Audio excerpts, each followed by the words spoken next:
শীতকালীন সবজি দিয়ে যে কোনো মজার একটি তরকারি রান্না করলেই কিন্তু ভাত খেতে অসম্ভব মজা লাগে। তো আজকে আমি মিষ্টি কুমড়ো দিয়ে ছোট চিংড়ি মাছ রান্না করব। এটাকে আমি খুব সুন্দর করে এখন কেটে পিস পিস করে নিব।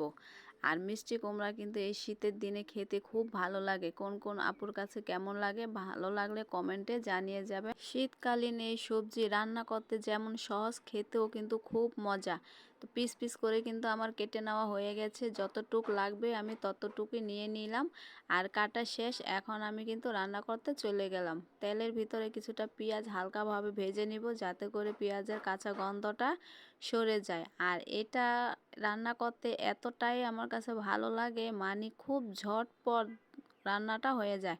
তো হলুদের গুঁড়া, মরিচের গুঁড়া, ধনিয়ার গুঁড়া, স্বাদ মতো লবণ, আদা পেস্ট দিয়ে ভালো করে হালকা একটু পানি দিয়ে কষিয়ে নিব। এই রান্নাটা কিন্তু খুব সহজে আমি করে নিলাম, যাতে করে